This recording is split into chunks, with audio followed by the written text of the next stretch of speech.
po, good morning po sa ating lahat, sa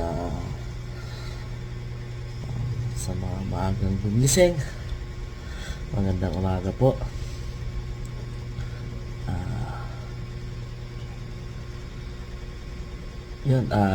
Before we start po sa ating morning devotion, ay i-ready na po natin ang ating mga Bibles para sa ating Bible reading.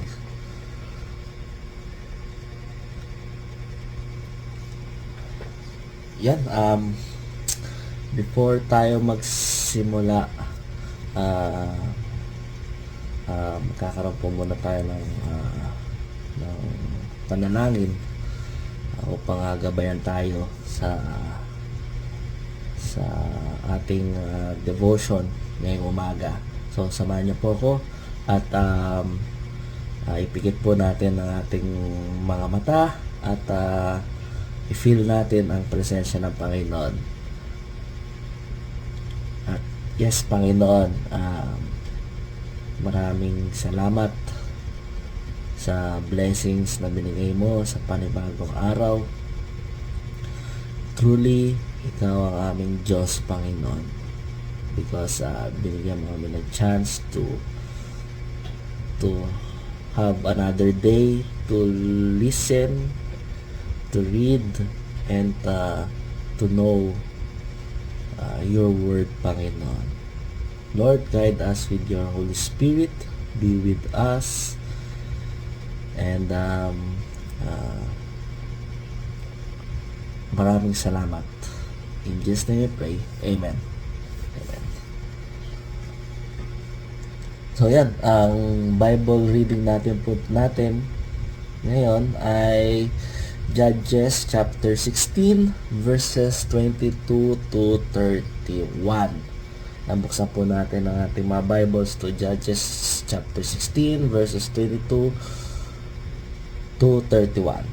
So, nakalagay dito ay so verse 22, but the hair on his head began to grow again after it had been shaved. Now the rulers of the Philistines assembled to offer a great sacrifice to Dagon, their god, and to celebrate, saying, our God has delivered Samson, our enemy, into our hands.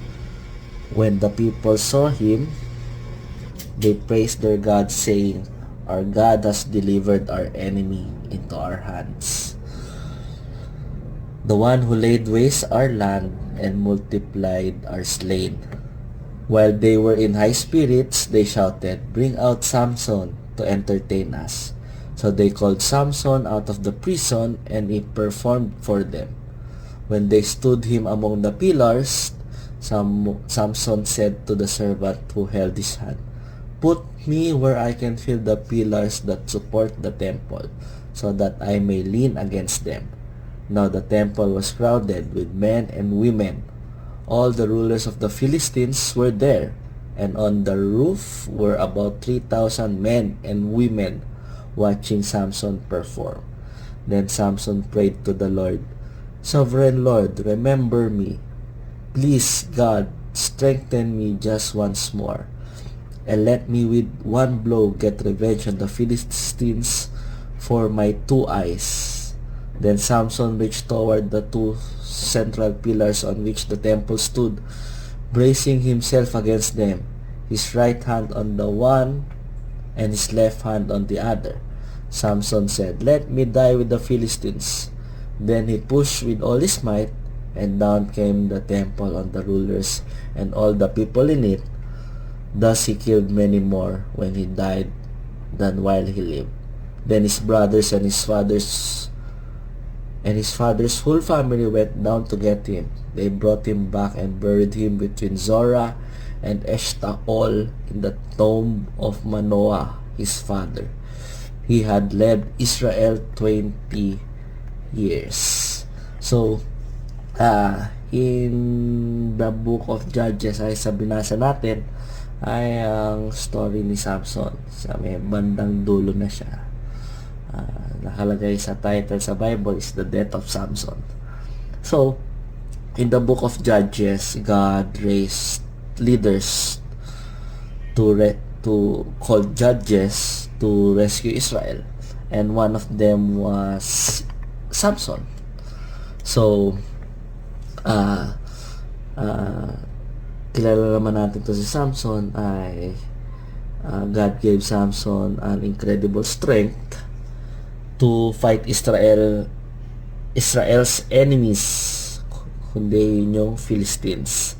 So however, due to the bad decisions na ginawa ni Samson, ay he became close to Delilah. And etong si Delilah na to ay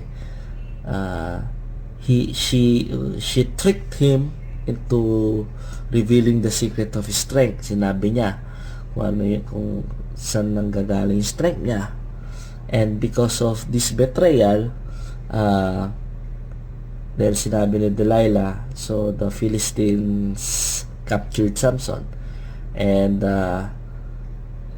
na-capture niya na, ay kinat na nila yung hair, and they made him a slave. So yung buhay ni Samson doon nung time na yon ay completely ruined because his strengths were gone dahil nagupit nga yung kanyang buhok. But sa binasa natin ay unang-una pala ay it is very important sa ating Bible reading, this verse 22, but the hair on his head began to grow again. So these small details reminds us that God was preparing something new to us. So kung titingnan natin that even strong people can fall. Kagaya sa story, si Samson was one of the strongest people in the Bible, and he still fell because of wrong choices or because of the bad decisions that he made. And most of us can relate to Samson again. Di dahil mabuhok tayo, kundi dun sa mga bad decisions na ginawa ni Samson. So sometimes us people whatever age, we naisip natin that we are strong enough to handle these kinds of situations or circumstances, di ba? And we also say that ay, di naman mangyayari sa akin yan, di naman, imposible. And also na sinasabi natin na ay, malit na bagay lang yan. I mean, malit na kasalanan lang yan, hindi na magmamatter kasi sobrang lit lang yan, hindi na mapapansin yan, gano'n. But these wrong decisions that we make, slowly na nalalayo tayo sa ating Panginoon, di ba? At the same time that kahit may strength tayo, kahit sobrang talino natin, kahit marami tayong talents, di ba? Or sikat tayo, di ba? Di pa rin tayo protektado from the bad choices, di ba? Marami naman tayong nakikilala na sa social media, mga mayayaman, biglang bumabagsak, mga artista, biglang nalalaos, mga artist na maraming talent, biglang may nangyayari tapos di na nila nagagamit yung talent nila, and due to the bad choices, di ba? So hindi kagad tayo protektado dahil we have the strength and intelligence, talent, popularity, and everything. So the very important was we must stay close to God always. And secondly, our failure does not cancel God's plan, di ba? So yung life ni Samson became a failure because he lost his strength, he lost his reputations, he lost his freedom, he lost his vision and everything. But God was not finished with him. Because of the small details na binasa natin sa verse 22, that his hair on his head began to grow again. And many of us, or most of us, or as a human being, we feel like Samson sometimes, di ba? After we fail sa school, after we make a bad decisions, after we have a bad day in the office, or sa mga kabataan, na after we disappoint yung parents natin, and after falling into sin, we feel na cancel na yung plano ng Panginoon sa akin. Naranasan ko lahat to. I feel like na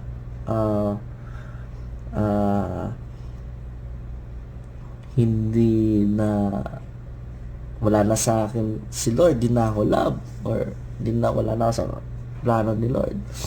And but remember that God's grace is bigger than our failures, diba? So even we make, or even we have the worst mistakes in our life, and that mistakes cannot cancel God's purpose sa ating buhay, diba? We may think that it's part of God's plan, that our mistakes will make us better, because yun nga yung purpose ng Panginoon sa atin, why we have these kinds of mistakes in our life. And sa susunod na verses, nakita natin that tinawag ni Samson, or Samson prayed to the Lord, and sincerely, that he says that, Lord, Sovereign Lord, remember me, please strengthen me just once more. So this prayer shows humility. And why? Because Samson realized that his strength came from God.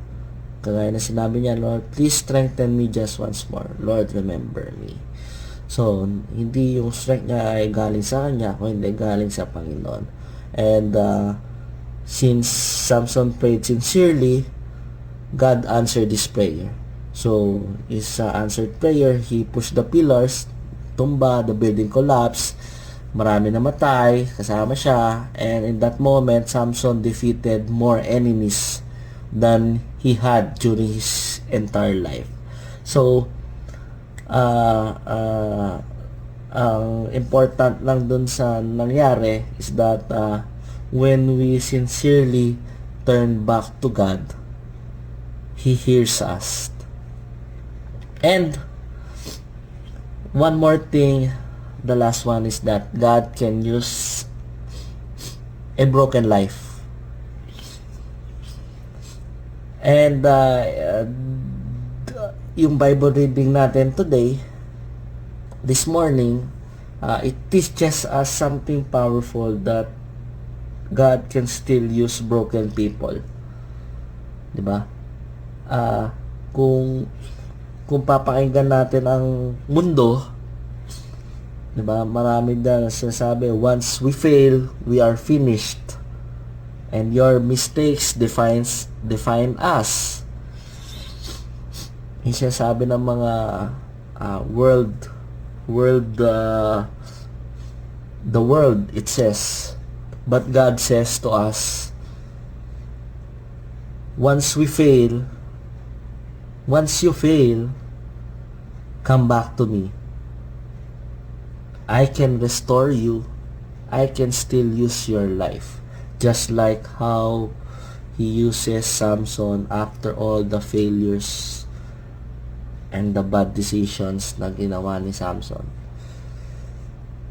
Isang prayer lang, sincerely, ginamit ulit ng Panginoon si Samson. and God specializes in redemption and restorations. So, if we think about our life right now, there are so many choices that that we make that napapalayo tayo sa Panginoon, and there are also mistakes that we regret na bakit natin ginawa to, and there are times in our life that we try to rely on our own strength na kaya naman natin to, hindi na natin kailangan si Lord, kaya. And but remember this, God can rebuild what you broke, God can restore what you lost, and God can still use your life. Our story is not over yet. Okay? And God can turn our worst failures into a new beginning when we return to Him. So, for the reflection question,